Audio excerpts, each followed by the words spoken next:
सृष्टि सृष्टि तुम तो कुछ भी कर सकती हो, किसी भी हद तक जा सकती हो। अरे भाई क्या क्या कर सकती हो, और अपने पैसों के लिए, अपने रुतबे के लिए कि क्या चीज कहाँ तक, किस हद तक तुम जा सकती हो। तो सृष्टि ने जो है सभी को धोखा दिया। जी हाँ दोस्तों, अपनी जिंदगी में, या फिर यूं कहूँ कि खुद को ही, या फिर यूं कहीं कि सृष्टि ने खुद को धोखा दिया था। अब मैं इसलिए बोल रही हूँ ताकि सृष्टि भाई अपनी बेटी अर्शी की नहीं हो पा रही है, इतने सालों के बाद भी विनायक की नहीं हो पा रही है। तो यहाँ पर पहले उसने उर्वशी को मार दिया, अपनी ही बहन को मार चुकी, कातिल बन चुकी है। और इसने अभी यहाँ पर जो है रिसेंटली झनक को मारने की कोशिश की, और साथ ही साथ यह जो कुलभूषण है उसके साथ भी धोखा करना चाह रही है। अपने प्रेमी बृजभूषण तक को मारने की कोशिश कर चुकी है। यहाँ पर देखा जाए वो किसी को भी नहीं छोड़ी है, किसी को भी नहीं बख्शी है, सबको धोखा दिया है। अपना चाहे प्यार हो, अपनी बेटी हो, अपनी बहन हो, या फिर कोई भी हो,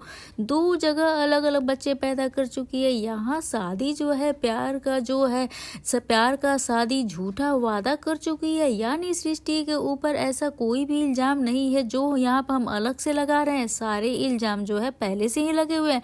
और जिन पैसों के लिए ये विनायक के साथ 25 सालों से अपनी जिंदगी का सबसे बड़ा खेल खेल रही है, उस खेल का अंजाम यूं है, या फिर यूं कहे भाई शतरंज के खेल का फाइनल चेकमेट जो होगा अब ना, वो सृष्टि को विनायक ही दे सकता है। क्योंकि 25 सालों से इसने सबसे ज्यादा किसी की जिंदगी बर्बाद की है तो वो तो भाई विनायक ही है। क्योंकि भाई विनायक ने सृष्टि को बृजभूषण के बाद स्वीकार किया था, फिर झनक के पैदा होने के बाद स्वीकार किया था, अर्शी को तो यहाँ पे ये पाली रही है। यानी सृष्टि यदि सारे कर्म कांड कर चुकी है, तो जो विनायक को सारी चीजें पता है पहले से ही, तो पता होने के बाद भी यदि इतने सालों से वो झेल रहा है, इतनी बड़ी आफत को वो संभाल रहा है, तो अब तो यहाँ पे सृष्टि की जो है ना बातें समझ जाना चाहिए।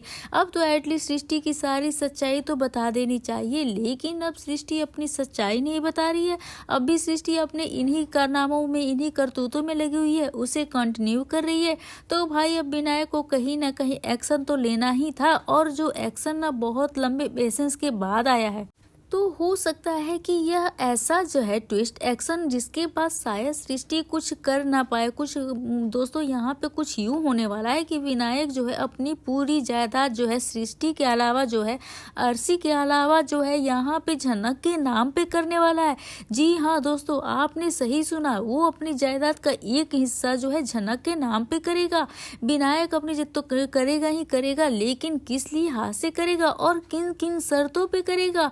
और यदि विनायक ऐसा करता भी है तो झनक के साथ तो सृष्टि का आमना सामना किस लेवल पे होगा, वो भी तो हाई वोल्टेज ड्रामा होने वाला है। यहाँ पे यह मामला होगा तो दोस्तों आई जानते हैं सारे तमाम हाई वोल्टेज ड्रामे से भरे आने वाले ट्रैक इस कहानी के आज की इस खास अपडेट को लेकर। तो नमस्कार है दोस्तों, आप सभी का स्वागत है मेरे यूट्यूब चैनल पे। आपके अपनी पसंदीदा शो झनक से जुड़ी एक बहुत ही बड़ी अपडेट के साथ मैं आ गई हूँ, जहाँ पर आप देखेंगे दोस्तों झनक की आने वाली कहानी है ना, विनायक के ऊपर पूरी तरीके से यहाँ पे सराउंड होने वाली है। क्योंकि भाई विनायक ने इतने दिनों से सृष्टि को जो झेला है, कुछ दिनों से विनायक का ये जो रोल है, ये किरदार है ना, वो बहुत ही ज्यादा बढ़ जाएगा, और उसके इम्पोर्टेंट भी, उसकी अहमियत भी बढ़ जाएगी। क्योंकि भाई यहाँ पे विनायक ही जो है असली चाबी है जो सृष्टि की जिंदगी को कंट्रोल करने वाला है। और यदि विनायक ने किसी दिन यह जो है लगाम छोड़ दी तो यकीन मानिए दोस्तों, सृष्टि का भांडाफोड़ तो होना ही है। और जो 25 साल जो है ना, 25वीं सालगिरह के मौके पर जब विनायक को सारे जो है सृष्टि के कर्म कांड का पता चल चुका है,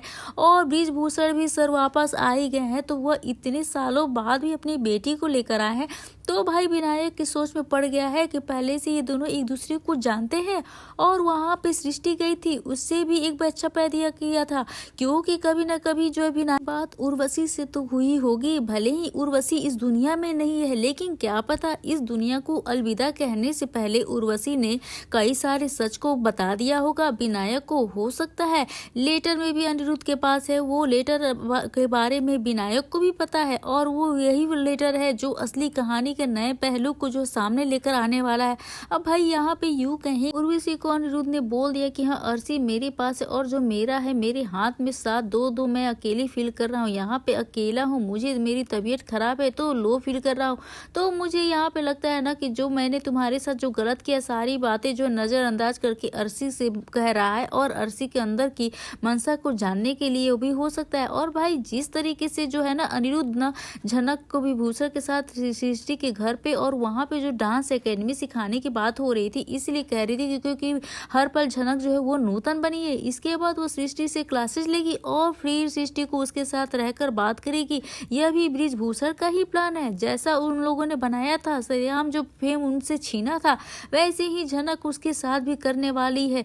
चोर के घर में चोरी और जैसे को तैसा। यही नहीं बल्कि भाई बृजभूषण हमारे झनक के अनिरुद्ध ने मिलकर एक नया प्लान भी बनाया है, जिस प्लान में एक और मेंबर भी शामिल है और वह यहाँ पे है डेड और पहले से वो मेंबर है विनायक। जी हाँ दोस्तों, विनायक पहले से ही फैमिली का हिस्सा है और इस फैमिली का मतलब कि भाई बृजभूषण और झनक यानी नौतन का और विनायक नहीं हो सकता इस प्लान का हिस्सा। तो सिंपल सा लॉजिक है। सोचिए भाई बृजभूषण इस घर में आ रहा है और इस घर के आने के बाद इतने सारे ताने जो छोड़ रहा है, किसी के सामने किसी को पत्नी को इतनी सारी बातें बोल रहा है, आपके साथ मेरा पारिवारिक संबंध है, हमें लगता है कि आपने घर बसाया, आप मेरे पहले से जानती हैं। तो भाई कोई भी पति चुप कैसे रह सकता है? यदि विनायक बृजभूषण की बातों को सुन रहा है तो यहाँ पे सर जो है ना चुप तो है ही। इसलिए भाई सीधा से और साफ बात है, एक ही मतलब निकलता है कि विनायक बृजभूषण यानी झनक ही यह बात जानती है और इनके साथ प्लान में मिला हुआ है। और ये सभी लोग ना है दोस्तों, जिस तरीके से सेट पे झूठ बोलकर बार बार उर्वशी के किरदार के ऊपर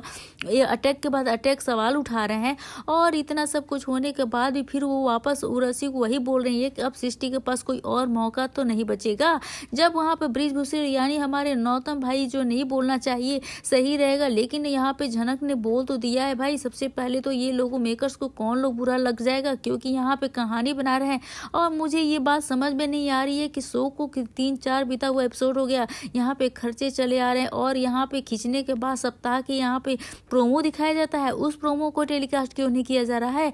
हम दर्शक बेवकूफ हैं और यहाँ पे ये फीलिंग आ रही है कि हम बेवकूफ तो हैं, अब शो को देख रहे हैं, अंधे प्यार कर रहे हैं शो को और ये लोग कुछ भी दिखा देते हैं। ये मैं नहीं बोलती कि कुछ दिन के लिए देखना छोड़ दीजिए। भाई शो के मेकर जो वीडियो को यहाँ पे पहुंचा दिए, शेयर कर दिए, इस वीडियो को बता दिए ताकि भाई थोड़ा सा हमें एक नेक्स्ट लेवल पे जाके थोड़ी सी कहानी अच्छे से दिखाएं। यहाँ पे एक सिंपल सी बात है कि बोस हाउस में झनक आने वाली है और यहाँ पे अपना हक मांगने वाली है, ये हमें प्रोमो में दिखाया गया था।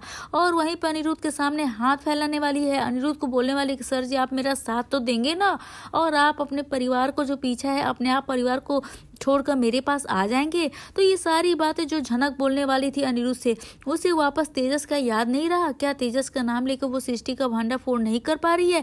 तो ये मैं बता रही भाई कितना कहानी को खींचने के बाद ना खींचने के चक्कर में सेंस, तो भाई इतना बेसिक सेंस मत खोइए, इतना बेवकूफ मत बनाइए दर्शकों को। सिंपल सी और लॉजिक सी बात है, झनक आई है, वापस आई है और वो उदास भी है। तेजस का नाम लेकर सकती थी, तेजस जो आएगा सृष्टि का नाम लेगा, लेकिन इन चीजों को बार बार वीडियो में रिपीट कर रही हूँ। मुझे लगता है ना कि इनके पास बहुत बात पहुंचेगी, इनको कुछ बात को पहुंचाने से कोई फर्क नहीं पड़ने वाला है, क्योंकि मेकर्स को पता है हमें क्या दिखाना है, हमें क्या करना है। हम सब बेवकूफ बने रहे ऐसे ही, दर्शकों को कुछ यहाँ पे करना तो है नहीं, देखना है भाई इन लोगों की यही चीज जो पड़ा हुआ है ना, यही मैं बोलती हूँ कुछ दिनों बाद झनक और अनिरुद्ध को साथ दिखाइए, हमें यही जानना है और उनका प्रेम देखना है, किसका माँ किसका बाप, क्या हुआ कैसा। सृष्टि का ऐसा लग रहा है कहानी झनक के नाम पर है, लेकिन सृष्टि की पूरी कहानी दिखाई जा रही है। अब तो ऐसा लग रहा है कि कहानी में अचानक से लीड नहीं, मुझे लगता है सृष्टि जो है यहाँ पे एक्टिंग का रोल निभा रही है, सृष्टि जो है असली लीड बन चुकी है। यहाँ पे पूरी कहानी को यहाँ पे राउंड राउंड करके घुमाया जा रहा है।